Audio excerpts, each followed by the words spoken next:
হিন্দুদের পৈতৃক সম্পত্তি দখলের হিড়িক যেন থামছেই না। দেখুন এই একটি ভিডিও, এখানে দেখা যাচ্ছে পৈতৃক সম্পত্তি দখল করতে এসেছে। ঘটনাটি খুলনা জেলার পাইকগাছা উপজেলায়। বিস্তারিত আপনারা ভিডিওতে দেখে নিন। তো ছবি তোলার প্রয়োজন আছে, তাই তুলতেছি, সমস্যাটা কি? কার জমি, কিরম ভাবে জমি হলো আপনার? আমার জমি তোর কাকা ছিল না, তোর দাদু? আমার দাদা ছিল, তখন সেই জমিটা 32 বছর খাচ্ছি। 32 বছর ধরে আপনি 32 বছর ধরে বুঝিন গেছেন না? আগে কিরম ভাবে বুঝিনেননি?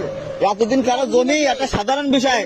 আমার বাপের জমি আমার ভাই ভাই যদি ক্যান্সাম করি, তাও আমরা মানে দুই বাপ মরতে পারবে না, ভাগ হয়ে যায়। দরকার নেই ও। হ্যাঁ, 32 বছর আপনি কিরম করে ফিরে খাওয়ালেন আমাকে? এই কথাটার উত্তর দেন আমার।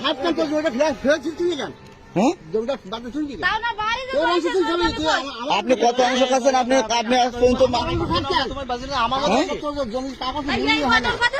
জমির কাগজ আপনি মাপ নিয়ে আসেন।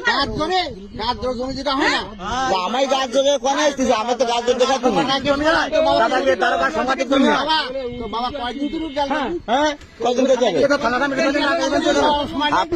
আপনি তারপরে তো সেই গেলই না। কেন গেল না? কবে গেল না? কবে গেল না? ভিতরে কি জানি কিরম করি আমাকে প্রতিটা দিন আপনার দারোগা বললো আমায় বদলে যাচ্ছে, আমি তো ছুটিতে আমি এলাকায়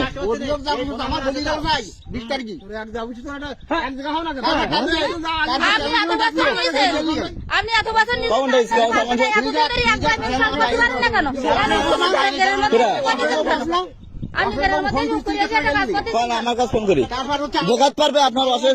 এখন আপনি ফোন দেন অশেষের কাছে, তো অশেষ কি মনমতোর কাছে ফোন দিছিলে অশেষ আপনি আমার কাছে। তারপর হচ্ছে ঈশ্বর, আমি কেন কাছে করতে যাবো? আলম ফোন করিছে, নুরিশন ফোন করিছে, তোরা কেলি কেন? কেন আমরা 14টা লোক বসি কালকে। 14টা লোক বসে মানে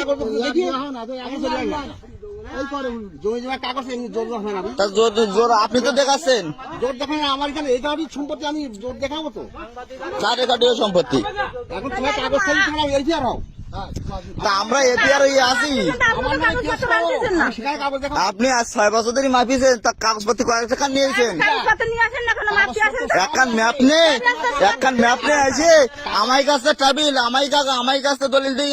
আমার জমি আপনার যদি লিগালে জমি থাকে তাহলে আপনার দলিল নিয়েছে। আপনি ভাইপো আমার বাপের কোন ভাইপো এই যে জমি আপনি বুঝুন। তুমি কাছে দলিলটা কি দেয়?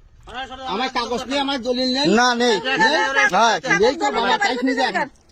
গেলাম আমার একটা ফাইল লিখে আমার তোর বাবা একটা কাগজ নিয়ে গেলে ভাই আমাকে মাটি পয়সা ওই একখানি থেকে দুগুণটা কাগজ যা জমিটার কাগজ আপনি প্রমাণ দে।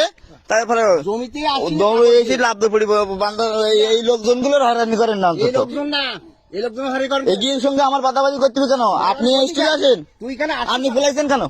কিরা ফুলাই আপনি সামনে আসবেন না কেন?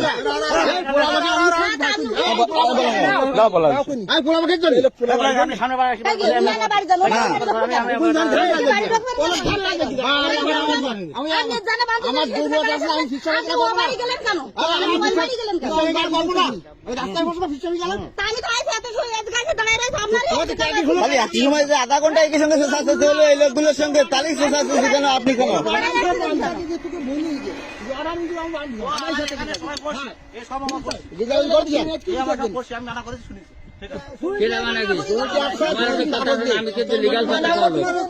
তুমি যখন একই নিষেধ করি তোমার বাসা ভাঙছি না, আর একটা হাতুড়ির বাড়ি হইস কথাটা ভালো করবি। তুমি যেটাই রেকর্ডিং করো কথা তোমার কাজে লাগবে। হ্যাঁ, যখন তুমি নিষেধ করি তা যে রাজ্জাক্কা বাসা ভাঙছি না, আমি সাথে সাথে সুগলি করে ছাড়ান দে, একবারে ছাড়ান দে, আমরা নেমে চলে আসি। তোমার বাবা বেশি কম করিস আমার, আমি কোনো কথা বলি। আমি কি কইছি যে খান সাহেব বান্ধব কইছে এই সাহাট এই, তারপর আমার কথা হলো এই তুই হলো আমার ভাইবো মানুষ, আমার ভাইবো মানুষ তুই। আমি তোর নিষেধ করার পরে যদি একটা হাতে বাড়ি দিতাম, তুই আমার দুটো ভাইবো তাই তুই কানে সর দিস না। আমরা জানি তোমার